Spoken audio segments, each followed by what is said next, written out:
This is Laurie Moore-Moore with Texas Brave and Strong. Tidbits of Texas history you never learned in school. Today's episode, Texas's food truck, the Chuckwagon, delivering meals on wheels for cowboys. In 1866, before the railroads reached Texas, cattle rancher Charles Goodnight had a problem. Competition to recruit good cowhands was stiff. Cattle drives meant long weeks on dusty trails to railheads outside the state. Each cowboy had to carry his own grub and fend for himself when it came to preparing meals. Goodnight figured that he'd have an advantage when it came to attracting the best cowboys, if he could find a way to feed them, and feed them well. His solution was to invent the Chuckwagon. Let's start with the name for Goodnight's Meals on Wheels invention, the Chuckwagon.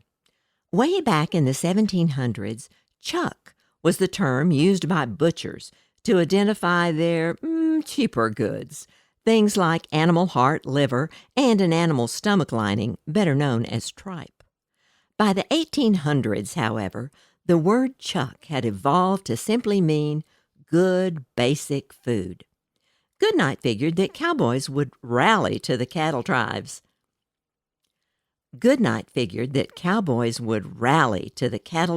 Delivering chuck on wheels. Goodnight's first Chuckwagon was built on a durable Army surplus Studebaker wagon. After acquiring the wagon, Goodnight hired a cook, and the two men reinforced the wagon with steel axles, added canvas roofing supported by curved bows, and began to further customize the vehicle. The wagon measured 10 feet long and about 3.5 feet wide. It was compact, but customization made it an example of organization on wheels. The bed of Cookie's wagon carried bedrolls, foodstuff, and extra supplies. 1 or 2 water barrels, a coffee grinder, and toolbox were attached to the outside of the wagon. A jockey box, or second toolbox, was probably tucked inside the wagon to carry large tools and other needed equipment. A chuck box was added to the back of Goodnight's wagon. This box created a pantry, which was covered by a hinged door that swung down and was supported by a swinging leg. The resulting surface was the cook's work table. A canvas awning attached to the top of the chuck box could be pulled open to provide cover over the work table. The chuck box had drawers, shelves, and cubby holes for flour, sugar, coffee beans, dried fruit, onions, potatoes, pinto beans, and hardtack bread.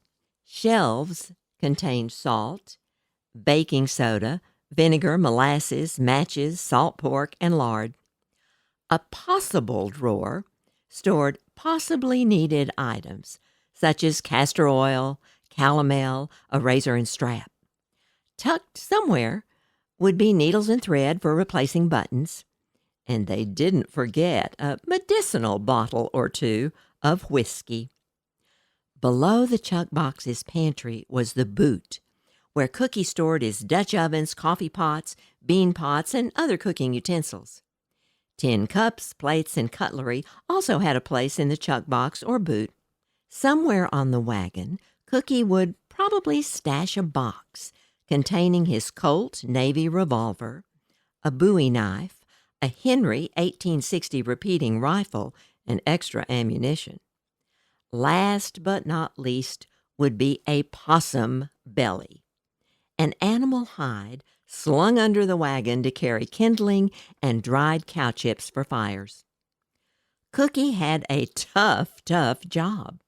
He not only prepared the meals, he drove the Chuckwagon, which was pulled by mules or oxen. His day was a long one.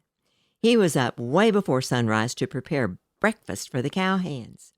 Then he had to clean up, repack, and drive to the noon rendezvous point in time to organize the midday meal, or nooner as it was called, and he had to do that before the herd arrived. The nooner was often cold leftovers, eaten quickly and sometimes eaten in the saddle. Cookie would then drive to the evening camping location, set up and fix a hot evening meal called supper. He'd then clean up and get organized for breakfast the next morning. His day finally ended when the night was dark enough to see the stars, at which time he would point the tongue of his wagon at the North Star, so the trail boss would be oriented the next morning and could determine the day's direction of travel for the herd.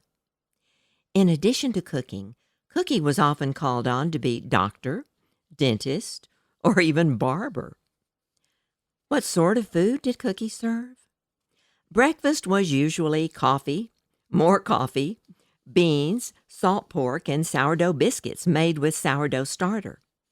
We haven't talked about sourdough starter, but it was Cookie's secret weapon.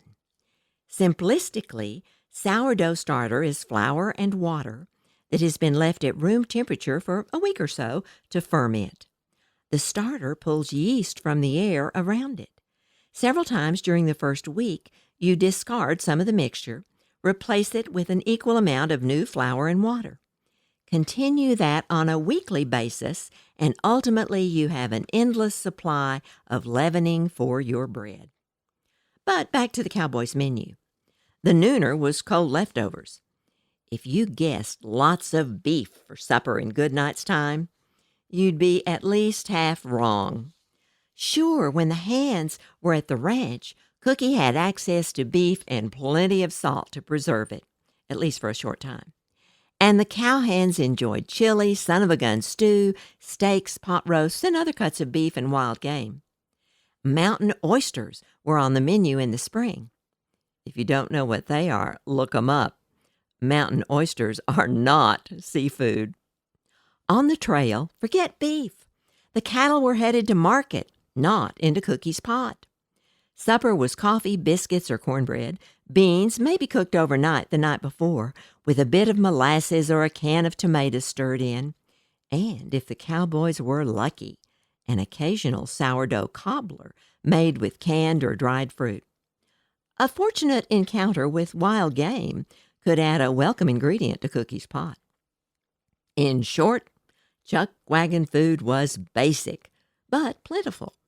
Thanks to Charles Goodnight's Chuckwagon, Cookie's meals on wheels fueled cattle drives and kept cowboys coming back for seconds. This has been Laurie Moore-Moore with Texas Brave and Strong, the best little podcast in Texas. Be sure to check out my book, Gone to Dallas, The Storekeeper, 1856 to 1861. Thanks for listening. Y'all come back.